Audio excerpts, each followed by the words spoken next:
I was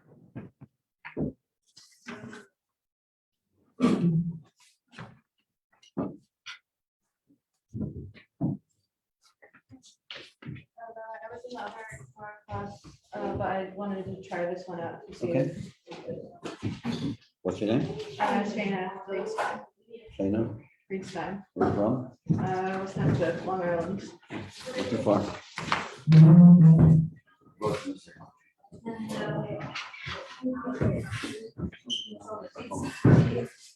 Huh? What did you say? Yeah.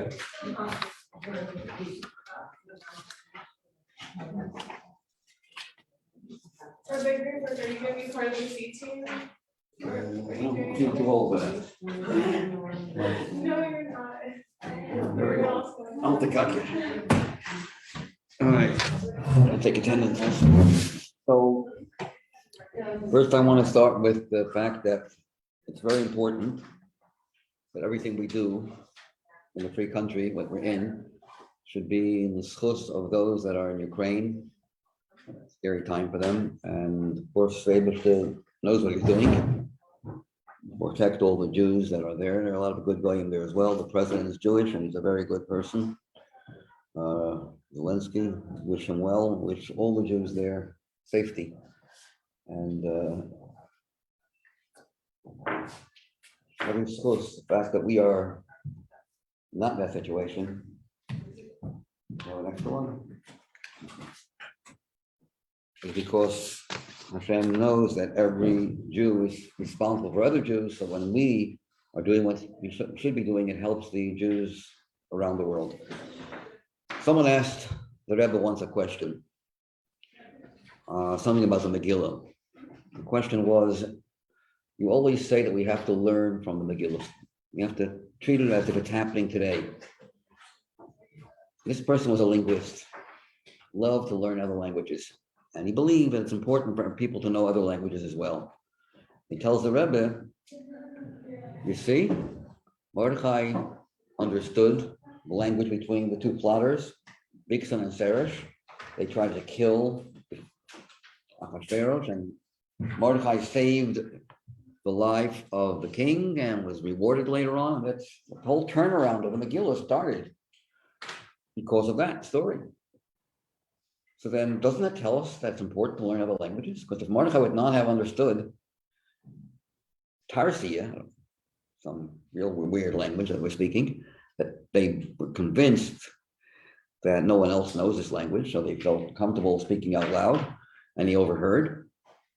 But look how important it is to know other languages. It saved the Jewish people. So the Rebbe smiled and said just the opposite.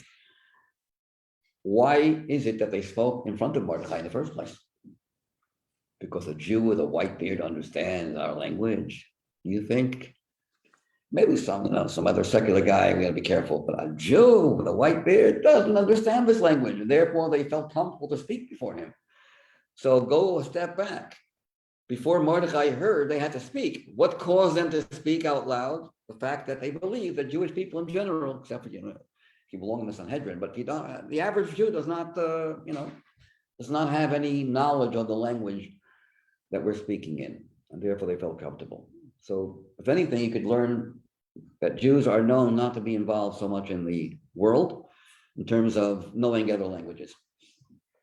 I forgot to mention last week, another reason why Mordechai was called Yehudi was from Shevet Binyamin, who is Ish Yemini. Why is he called Yehudi? And I forgot the most important answer that the Gemara gives.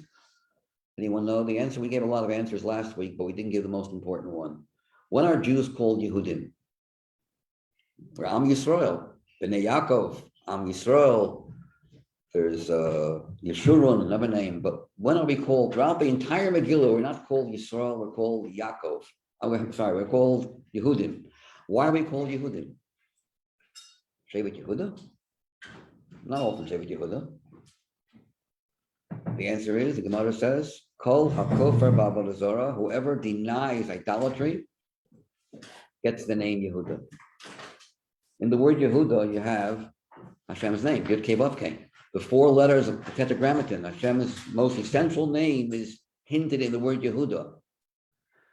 And if a Jew denies to the extent that he's willing to give his life away in the denial, then you're called Yehudi. It's exactly what Mordechai did. Mordechai gave his life away, was risking his life in order to show clearly that I do not bend, I don't capitulate, don't bend to any idolater, and I'm not going to bow to Haman.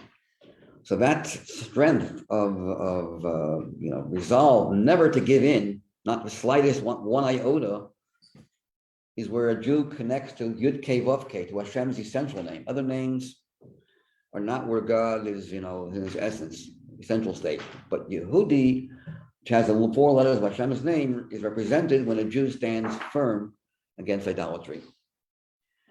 One more thing I want to mention, a few more things before we go learn inside. So we can learn inside. Esther was married to Mordechai. They were cousins. And she was an orphan. But she wasn't only an orphan, because the Megillah repeats itself. It says, when her father and mother died, she had no father and mother. Why double talk? The answer is she never saw her father or mother, meaning when her mother gave birth to her, mother died in childbirth. Her father passed away before she was born. Her mother passed away in childbirth. So she never had a father and mother. And that we learn from the Megillah. So Esther was a real orphan, complete orphan from the very beginning, never saw, never witnessed anything, could not have even seen her father, and never saw her mother, obviously, also. What else did I want to share with you? There's so much to talk about. So she was raised by Mordechai? Yep. She was raised by Mordechai. That's why it says Labas, like a daughter, but the Gemara translates it to mean not a daughter, but a wife. Labayis. She was like his house, mainstay of the house, his wife. Then there's the question, if they were married, isn't there a rule that for 3 sins you have to give your life away? And one of them is adultery. She was married to Mordechai. How was she allowed to let herself, become? She should have given her, sacrificed her life not to be with Achashverosh. It's one of the 3 sins. She's a married woman. She's married to Mordechai. The Gemara addresses this question, not here, in a different Masechta, and gives 2 answers. One is an interesting one, and the second one is also interesting. But I'll give you just one answer the Gemara gives. The answer the Gemara gives is Esther Karka Olam Hisa. A woman's role in intercourse is passive. Because she's not doing any action, she's not obligated to give her life away. If her life is in danger, she does not have to give her life away because she's passive in this role. A man would have to give his life away, not a woman. That's one answer the Gemara gives. There's a lot of talk about this. There's an interesting halacha, and there's a machlokas about this. According to Rabbeinu Tam, we don't follow Rabbeinu Tam. If a woman who's married consensually lives with a guy while she's still married, so if she fools around with a Jew, she can never go back to her original husband. She's forbidden forever to go back to her husband, not allowed to. And also, obviously, she cannot marry the guy who fooled around with her. That's clear. But if the person whom she had relations with consensually was not Jewish, so according to Rabbeinu Tam, that will not affect the marriage. But we don't follow Rabbeinu Tam. But here's another interesting shayla, which I myself didn't know until this week. Looked it up. What happened to, God forbid, while she was still married, a guy, a non-Jew, has relations with her and she becomes pregnant? Is that child a mamzer? And the answer is no.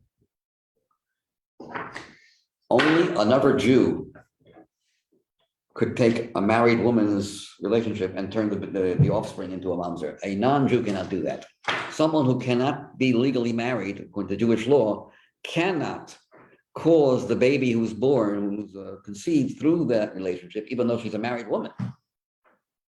It's adultery. It is adultery, but it's not going to cause the offspring to be a mamzer. And that's in chapter 4 of Even Ezer, Shulchan Aruch Even Ezer, paragraph 19. There's a whole discussion in the shul this week, and I said I don't remember, but I think it's I think it's not the case. And then I was wrong. And I looked it up and it said clearly that no, only a Jew and not non-Jew. Yes. So like, I know that during the times of the base of Mikdash, they had like, if a husband accused his wife of whatever, and she would like drink something, Mhm. and then like, if she had, like, Soita. done adultery, then she would like pass away or something, and then, Right. but then if she hadn't, then she would like. Get get blessing. That's a different story. You're not talking about the child. You're talking about whether the sota it's called, the sota, woman who's an alleged adulteress. So if she did just with the With a non- non-Jew, Yeah, would it cause her to die? it's a good question, but that's not the question we're dealing with Because now. halachically, Yeah.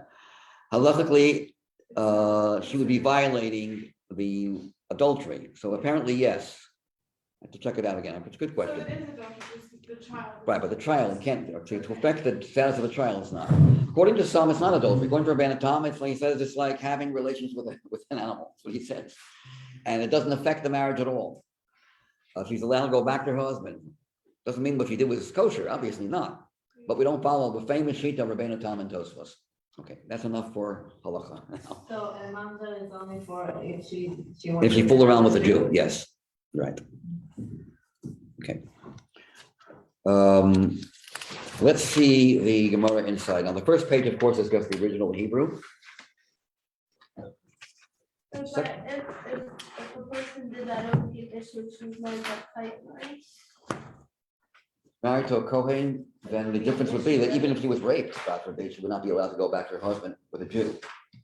Or with, I'm sorry, even with a non-Jew, sorry, yeah. If a woman who was married to a Kohen and then she's raped by some non-Jew, even though it's not her fault, the halakha would be she can't return to her husband, even though it was non-consensual, she was forced.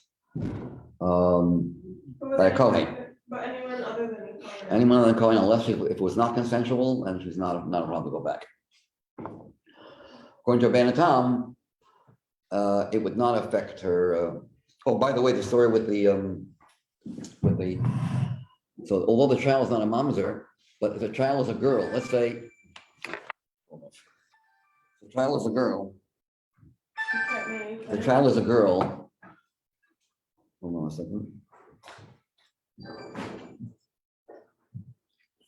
Then that girl cannot marry a Kohen. Even though the child's not a mamzer, but the child will be forbidden to a Kohen. It's a suffix, it's a doubt actually, and we're masmir. Okay, this is a halacha part of this. But let's go into the actual story of Gemara. So we have Shabbat Shkolim this week. So I want to pick the Gemara that has a connection to Shabbat Shkolim. Before we get there, on the first page, you have the first English page, you have Haman's ability to speak Lashon Hara against the Jews.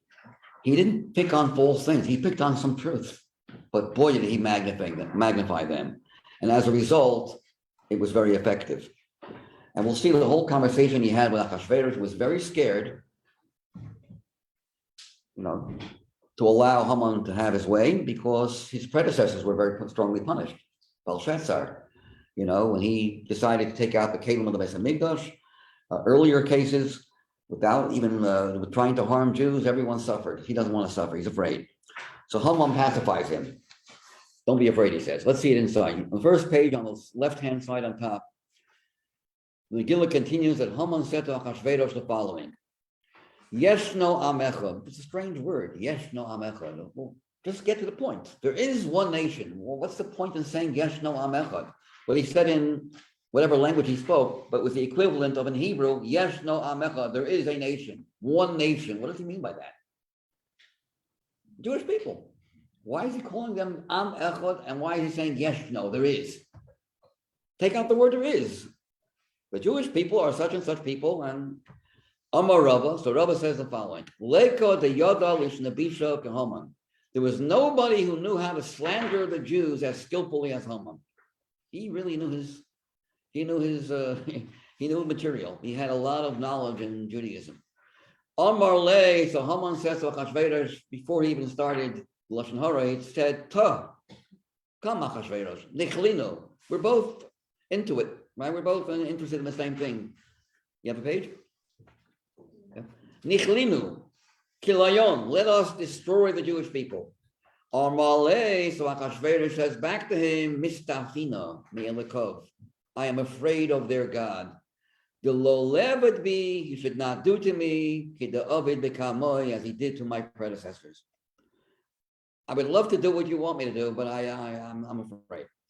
Armale, so Haman responds to Achashverosh, Yeshnoi. What do you mean by Yeshnoi? He wasn't saying there is. The word Yeshno sounds like Yashan, sleeping. The Jews are asleep from their mitzvahs, meaning they do it like, habit forming, daven. And while they're putting on tefillin, they're thinking about who knows what. It's like their davening is just a habit type of davening. There's no feeling. They're asleep. So if they're asleep, their God also goes to sleep. Smart. If you show indifference towards Yiddishkeit, so Hashem also says, you know what? I'll also be indifferent. Non-Jews, Jews, no different. Anything could happen. I'll let the world just be hefker. So he was saying that the Jewish people are not safe anymore. They're not secure. They're not keeping the mitzvahs. When they keep mitzvahs, then God protects them. Smart man. Evil, but smart. Amarle, I'm sorry. So he says, yes, Amarle, yeshno min ha-mitzvahs. Yeshno is a strange word. It means yashan. Haman said to Achashverosh, they have been negligent in their observance of the mitzvahs, and their God will therefore not punish you for harming them. Amarle, that's the regular people. What about the rabbis? The rabbis, the clergymen, the rebbes, the big people there. They're not. They're really into the mitzvahs. Amarle is burabanan, but there are the rabbis. This is what Achashverosh said. I've seen some rabbis. They're really, it sounds like they're really holy people.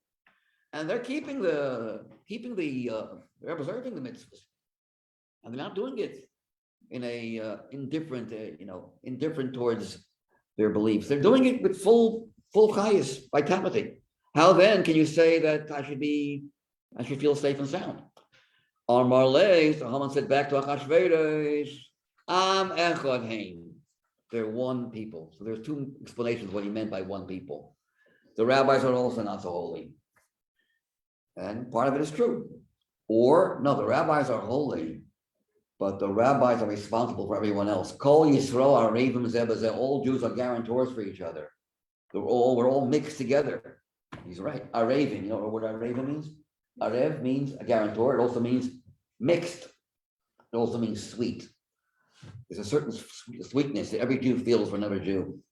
Even a Jew you don't know. Like today, we don't know the Jews. Many Jews in Ukraine, but we feel for them. And Haman was saying, Am echad, they're responsible for each other. And the rabbis aren't doing their job, and the rest of the Jews are asleep. The rabbis are also to be punished. Don't worry. That's what most of the Farshim say. That Am echad means they're one nation, that they are responsible for each other. Okay, but then you might want to worry. But killing a whole nation is leaving a bald spot. It means a whole nation. That means a whole part of your civilization is going to be left a void, tremendous void with their absence. Shema Toimar, perhaps you will say that by killing out the Jews, Ani Osa b'malchuscha, Korcha Ani Osa b'malchuscha. Korcha means a bald spot. I'm creating in your kingdom. One section of your kingdom will be depopulated. That's never good. Don't worry about, says Haman. No, there's no place. They're all mixed. They're all scattered abroad. Mifuzorim heim bein ha'amin. They are scattered abroad among the nations.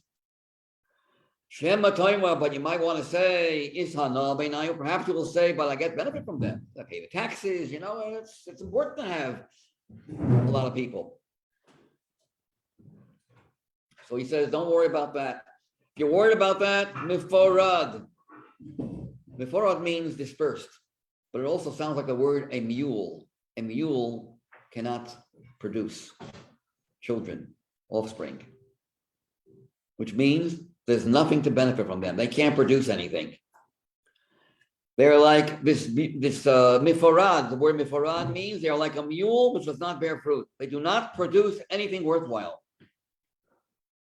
Perhaps you will still argue, Shema Tomar, maybe you will say, Iko medinto minayu. Maybe there's one, okay, you're right, maybe in the majority, but maybe there's one section where all the Jews live. And, it's a little bit scary. What if I get rid of that particular Medina, that particular small province? I'll be also causing a bald spot. Perhaps you will say that a small province is made up of them, so you do not wish to destroy one of your provinces by destroying them. Talmud Lomar, so the pasuk comes along, Bechol Medinos Malchus. They're scattered abroad every country. There's no one country that has only Jews. So you have nothing to worry about. There will be no bald spot because most of the people where they live are not Jews, and a few of them missing here and there is no big deal. They're all over the place. So therefore, nothing to worry about. But it wasn't finished. That's why you have nothing to worry about destroying them. Why should you destroy them? Let me give you the reason why they're not worthwhile to keep. Their lives, their laws are different from all other nations. How are they different? They don't eat our food. They would never eat our food, and they would never marry our women. They don't marry our women. They do not marry our women, and do not marry their women to us. Both ways. Neither the daughters or their sons marry out. They believe in isolation. They're different. They're special. They're the chosen people, and we're all, garbage in their eyes. And not only that, they don't observe the king's laws. Every few days, they have another excuse. It's Shabbos today. It's Yom Tov today. We can't do any work. It's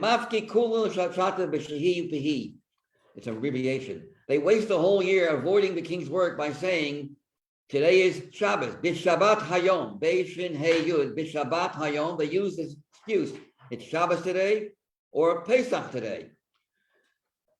Mepharshim claim, ask, why do they choose Shabbos and Pesach? There are other holidays. Why are they only choosing Shabbos and Pesach? Because it means that Shabbos represents and Pesach represent the fact that Jewish people are Avdei Hashem. We belong to God. One of the reasons why we keep Shabbos is because God took us out of Mitzrayim. That's what it says in the Aseret HaDibros, second one. So therefore, based on that, they claim we belong to Hashem, Avdei Hashem. We're no longer servants of human beings. We're servants of God, and therefore we have no need to serve you. We are on our own. So they chose Shabbos and Pesach as examples of we are not under your jurisdiction. Or Pesach is Cherus. We're free. We can do what we want. So free for all. They're always giving excuses, even not Shabbos days. They give excuses here and there, and they get away with it. And then he says further on, it's no benefit for the king to tolerate them, because they eat, drink, and mock the throne. But how do they mock the throne? That even if a fly falls in a glass of wine of one of them, he casts away the fly and drinks the wine, and he's not, in other words, he doesn't get this feeling of disgust. But if my master, if a king touches a glass of wine, even touches a glass of wine of them, the person that throws it to the ground and does not drink it. Now, it's obviously, if he spills it out, how can he drink it? Why would the Gemara have to say he pours it out and doesn't drink it? So the Mepharshim say, and Tosfos says that not only will he not drink the wine, but even the keli is traced to him. Yeah, he will not drink from that keli again until he kashes it. That's how bad your wine is to a Jew. A fly, no problem. Put the fly out and we'll drink the rest. But you're worse than a fly. The strange thing is that this Gemara, in the time of Megillah, there was no such problem of a guy touching your wine. That came later. That was decreed later on in history. So it's interesting how the Gemara brings this, how Haman can use this. But it seems, the Gzeira of not drinking. If the wine was poured by an idolater for Avodah Zarah, of course it's a problem. But stam, wine that's not known whether wine was used, if a guy just touches your wine or moves it, there's no issue. That came later on. It's called stam yenam. At this time of Purim, it was the Gzeira against wine of a non-Jew is not yet instituted. So then how do you explain this? There's a whole long talk about this. That even before this, Jews conducted themselves this way. So there was some truth to what he was saying. But then he magnified it. They throw it out and they capture it. That probably was not the true part before. But they don't drink they had this custom not to drink the wine even before the Gzeira took place. Also, it's interesting how he specifically says the king touches, not even Right. non-Jew. Right. He makes it specific to Ahasuerus. Right. Then he says like this. I want to just share one little story before I go to the next piece. In 1972, a long time ago, 50 years ago, I was at a Farbrengen on Purim Farbrengen. And there was a fellow, a friend of mine, I can tell you his name, but you won't know the name anyway, so I won't tell you his name. Why? What's the difference? I don't know if he wants anyone to know about it, but he was in a coma. He had a diabetic attack, and he was in a coma for a long time, many weeks. The whole Farbrengen, the only Farbrengen I remember that was not a lively Farbrengen was Purim Tavshin Lamed Beis, where the Rebbe spoke a good part of that Farbrengen about the fact that Jews are sleeping. We're unconscious. You can see something was going on with that Farbrengen. He got up in the middle of Farbrengen. After a few weeks of in coma, at that Farbrengen, he was conscious again, woke up. The Rebbe woke him up. No, there was no question. It was unusual. The whole arichos, the elaboration of we're in a coma. We're something was going on. Right away there's something taking place at that time. I remember that from Brennan. It was very weird. There was no lively. There was no singing. Hardly any. But everything make with his hands like every Purim. Almost lively for Brennan on Purim. Purim Tavshin Chai, 1958. You're all there, right? 1958. I wasn't there either. My father told me, wow, that you missed it from Brennan. Well, I was too young to actually, it was another from Brennan, he told me that. Tavshin Yitzchak, famous for Brennan, when the Rebbe started from Brennan at 8:30 in the evening, usually started at 9:30, and he was going on till 5 in the morning, and people were falling asleep, but the Rebbe drank at the actual Farbrengen many cups of wine, and mashka, and Benedictine. Is his favorite liquor? The Rebbe asked for Benedictine, and someone had to go to his house to bring Benedictine, and brought a small bottle. The Rebbe said, "This is what I prayed for." It was unusual for Farbrengen. The Rebbe was giving brachas to people right and left, and the Rebbe said, "So and so should should not look at his tie to see if it matches his socks." And the whole crowd started laughing. And I told Rabbi Chadakov, who was the Rebbe's friend, he was really, it was unbelievable. And then the Rebbe at the Farbrengen started saying, Rabbi Hecht, not Rabbi JJ, his younger brother, Sidney Hecht is here. He didn't have children for 10 years. So the Rebbe said, Sidney Hecht, first of all, should be called not Sidney, but even by his wife, but be called Shalom. And let there be Shalom and all, and Yonim Magashmim and Yonim Aruchnim, and may he be Zoichet to have. And the Rebbe was saying, Baruch Zara, Chayev, Kayama, and should have children. And 9 months later, or a little more maybe, his wife was pregnant for the first time. But it was giving brachas, and you become a chassid, and you learn chassidus, and do this and do that. There's a bit, you can actually see it, not a video, but there's an audio. I don't know, video, I'm not sure, but there's an audio, the whole Farbrengen is on audio. And the Rebbe repeated one sikha, word for word, again. And the Rebbe asked Rabbi Yoel Khan to review, the Rebbe wanted to know what he said at the Farbrengen. And Rabbi Yoel Khan said, this is what you said. I said this. If that's the case, I have to find a source for it. But I remember, I remember very clearly that after this Farbrengen, I don't remember this. I remember years later they were talking about what happened at this Farbrengen, that Rebbe asked for Chazara, the one who remembers the Farbrengen very well, to Chazer for him. And the Rebbe actually repeated the Sikha twice, almost word for word, the same Sikha again. But it was like brachas right left and center. It was incredible. It was an unusual sight. Tavshin Chavav was 8 years later. This is when my older brother was there at the Farbrengen. And there the Rebbe said, on Purim we have a rule, Kol HaPoshek Yad. Whoever sticks his hand out, you don't ask whether do you really need this money? Anyone who sticks his hand out, you give. You don't ask questions. The Rebbe said, therefore, whoever sticks his hand out, I'm going to give him some mashke. It's the Rebbe's mashke, it's not plain mashke. So there was a crowd, and it was unbelievable. It was a pandemonium. And everyone started running towards the Rebbe's table, stood on the table over there, and it was like the Rebbe was smiling, usually giving everyone, but many people still didn't get.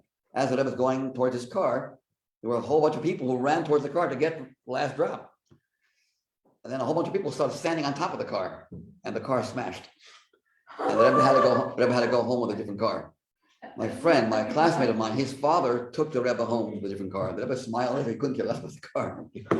Then when they came by the Rebbe's door, so my brother and the Rosh Hashiva were walking together, both drunk, walking, but in a nice way. They were not, hugging each other. Sway. Because the Shiva Yeah. swaying back and forth, and they were the last ones to get. But at his door, is about to walk in, when he sees them, and everybody gives a smile, and he gives them mashka, and goes like that to them. The next morning, instead of 70, the place was, I don't want to say what it looked like. That was 1966. Everyone had some asking. Oh, it was, Front Heights was rolling. It was, really Adar, for sure. No question about it. There were other years also. This was the Purim test 55, as the Rebbe gave a bracha for Ashiras for wealth. I mentioned that last class. Yeah. If anyone wants to be wealthy, Yes, raise your hand. raise their hand. Only a few people raised their hand. They all became wealthy, but only a few people raised their hand. Okay, I'm sorry for the interruption.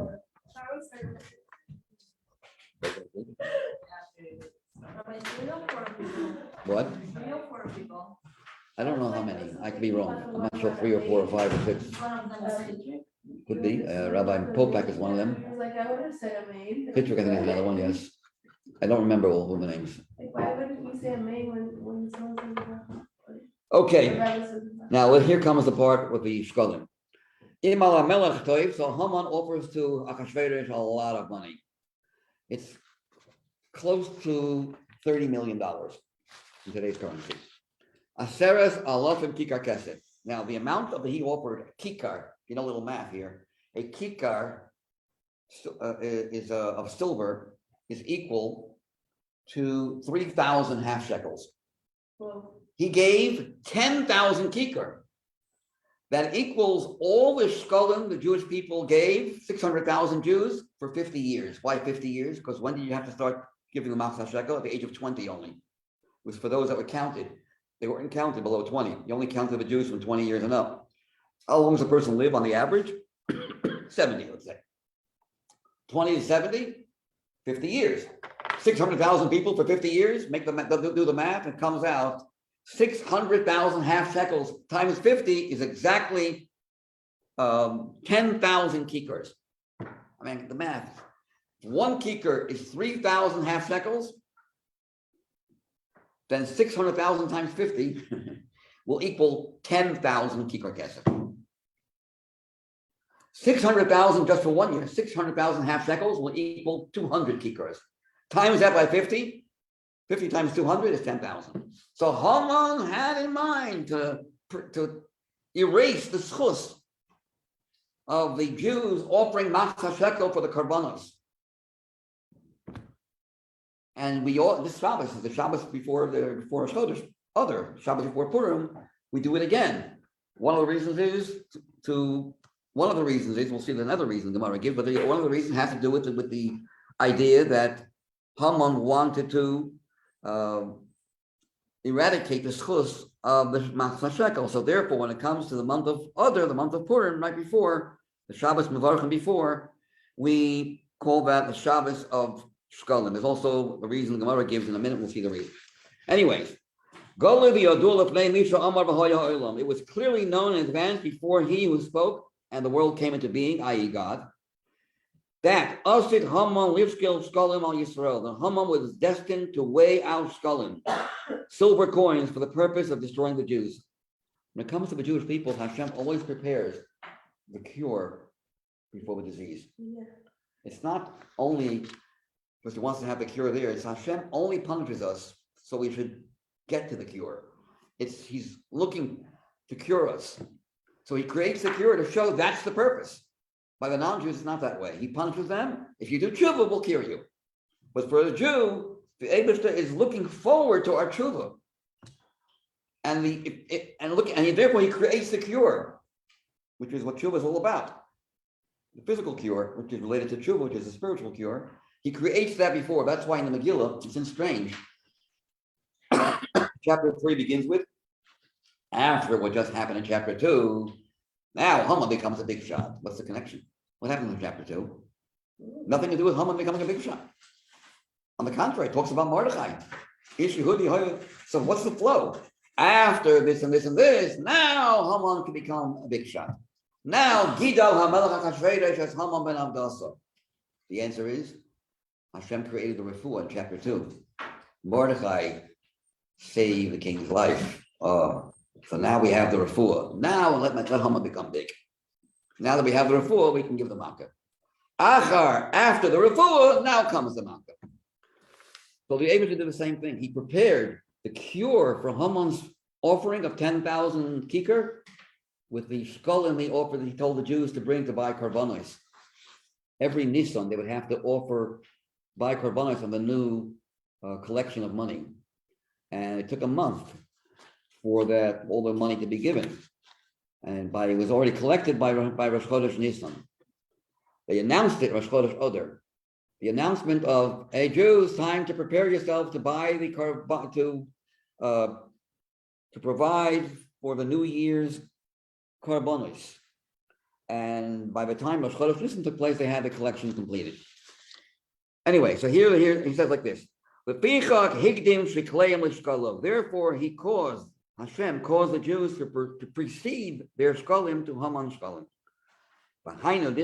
This is what we learned in the Mishnah. The Echad ba'Adar on Rosh Chodesh Adar mashmiim al hashkalim al hakelayim. The Sanhedrin proclaim, they make an announcement regarding the payment of the shkalim a month before Nisan, when you have to have the new funds. Can't bring karbanos from the old funds, leftovers, but you have to have. Can't use the surplus. You have to use new funds, and therefore they collected new money, and they started the collection a month before. He also says, and regarding kilayim, anyone had kilayim means a mixture of vineyard and wheat and barley seed. If they were in your, even although it was planted before by a non-Jew, let's say, but it's in your field and in Nisan time they're growing, you're not allowed to maintain them. You have to uproot them. So there was an announcement made a month before Nisan that in case you find a mixture of kilayim of seeds that are growing and you not want to maintain them, please make sure before Nisan that you get rid of them. So these two things. But the main thing is the shkalim part. Okay, then the Gemara goes further. This is a very important part here. I want to really get into this. Is that a thing for holidays? Yes. No. Well, now the reason is mainly to commemorate. It's about two, but it's mainly to commemorate the story with Haman, with the shkalim, to remind ourselves of the nest with Haman that he offered, and his 10,000 kikar kesef did nothing for him because it says that Haman wanted the money to go to the poor. That'll be a schus for him. Too late, Haman. The Jews already many years before already offered the machzah shekel, which equals up to 600,000 Jews for 50 years. Goodbye, Haman. They beat you to it. And Hashem knew that, so he prepared this before. Look at the next piece. If you want to understand Achashverosh, what did Achashverosh say to Haman? I don't need the money. You can keep it. I want the same thing you want. What's the mashal? Very interesting mashal. You know the mashal with the tail, with a hill, and then you had the hill, and you had the what's it called? The furrow, the hole, the pit. One person couldn't take the fact that in his field there was a mound, a hill. It bothered him. It was a nuisance. The other person had a problem. He had a big hole, and he was looking to buy a mound to put that earth in the holes to cover the hole, cover the pit. Each one had the same interest. One wanted to get rid of the hill, and one wanted the hill. So we're going to see that Achashverosh is compared to the person who had the hill, and Haman is compared to the person who had the hole. And there's a number of reasons why that is. Why we compare Achashverosh to the one who owns the hill, the mound, and the other one, the one who had the open earth in his field, we compare them to Haman. The example of Achashverosh and Haman, both wanting the same thing, to two people, one of whom had a mound of dirt in his field and he was desperate to get rid of it. And the other one had a ditch in his field that he was desperate to get rid of, to cover and to fill up with earth. Baal HaCharitz Amar, the owner of a ditch, says, I only wish the owner of the mound would give me this mound in exchange for payment so that I will fill my ditch. And Baal HaTel Omer, the owner of the mound, said to himself, I only wish the owner of the ditch would give me the use of this ditch in exchange for payment so that I can remove the mound of dirt from my field and dump it into his ditch. I hope I would pay him for it. Each one needed the other and hope for the other's cooperation. Yomim, after some days, these two men finally encountered one another.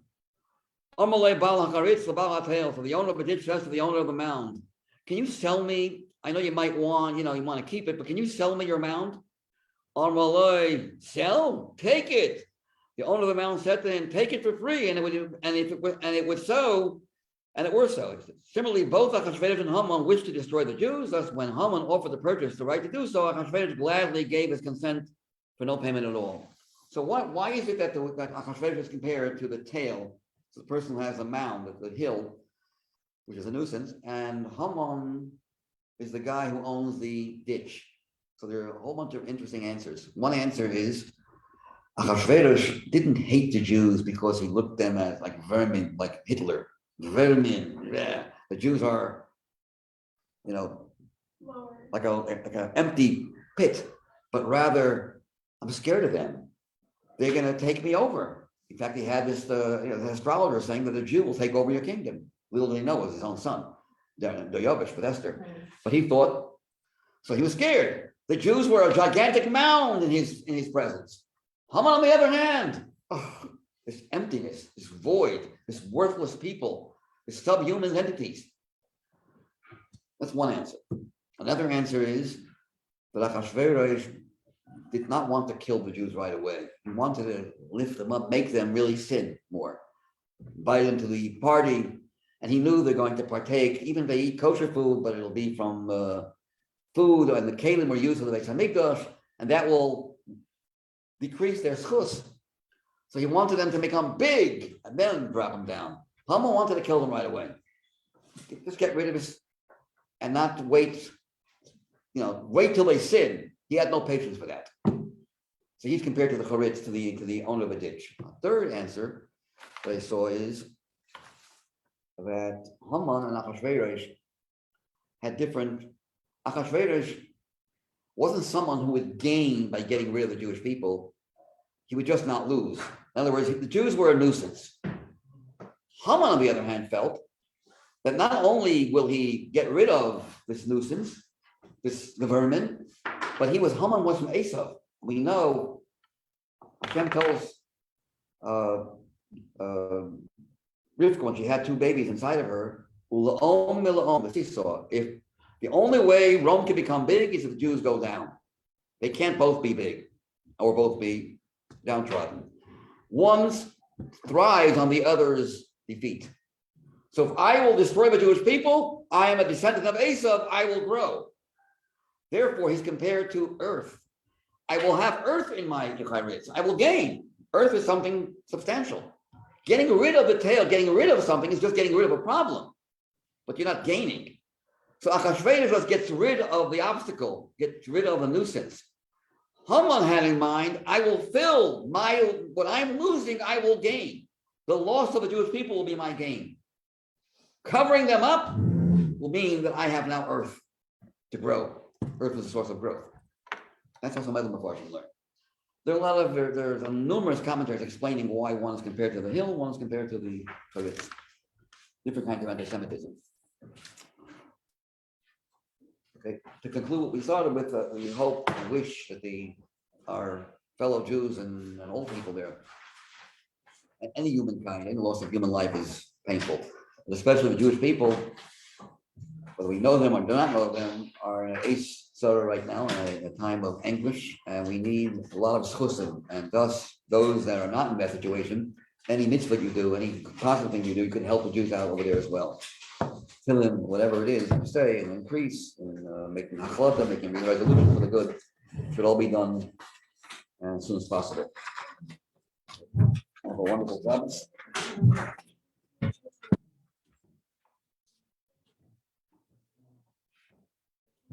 Oh, I didn't take it. Wait 1 second.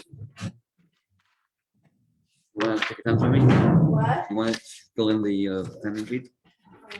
I don't know.